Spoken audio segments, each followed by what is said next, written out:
Skyrock pour les militaires. Au Liban, la France poursuit son partenariat militaire opérationnel pour le maintien de la paix et de la stabilité du pays. Le détachement français a récemment achevé une formation d'1 mois destinée à une section des forces armées libanaises, les FAL. Parallèlement, les militaires français ont dispensé un enseignement de tir au combat et le tir de précision, ainsi que sur des véhicules blindés de l'avant à des sections de la 7e brigade motorisée libanaise. Cet engagement s'inscrit dans la mission de la FINUL, conformément à la résolution 1701 du Conseil de sécurité de l'ONU, et soutient le redéploiement des FAL du sud Liban.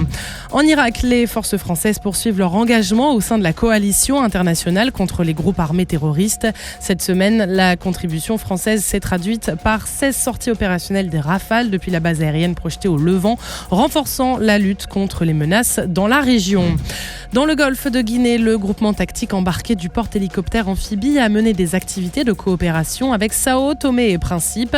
Près de 65 militaires santoméens ont suivi de formation dans le domaine du génie et du secourisme au combat, tandis qu'un exercice de plongée conjoint s'est déroulé sur une épave avec les gardes-côtes locaux. Ce déploiement démontre une nouvelle fois le rôle du port Elampe comme catalyseur de coopération régionale au service de la sécurité et de l'interopérabilité dans le golfe de Guinée.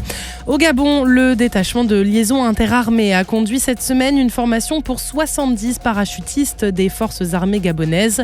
Après les phases d'instruction et de saut, un exercice de synthèse a été réalisé le 5 novembre dernier, mettant en pratique les compétences acquises. Cette opération permet de renforcer les capacités des militaires gabonais tout en entretenant les compétences opérationnelles des forces françaises.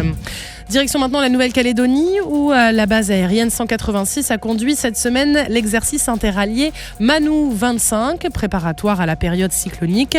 Aux côtés de partenaires fidjiens, papouasiens et tongiens, les forces françaises ont déployé les aéronefs de type Casa, Falcon Guardian, Puma et des drones de surveillance pour des missions d'évacuation sanitaire, largage de fret, sauvetage en mer et posée sur terrain sommaire. Cet entraînement permet de maintenir un haut niveau de préparation aux catastrophes climatiques et de renforcer les procédures communes régionales.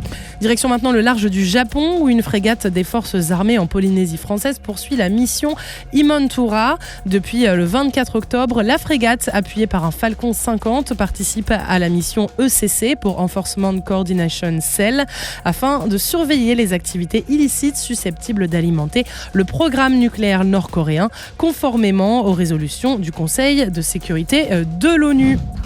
Sur terre, sur mer, comme dans les airs. Skyrock PLM, en équipe avec Uneo, la mutuelle des forces armées.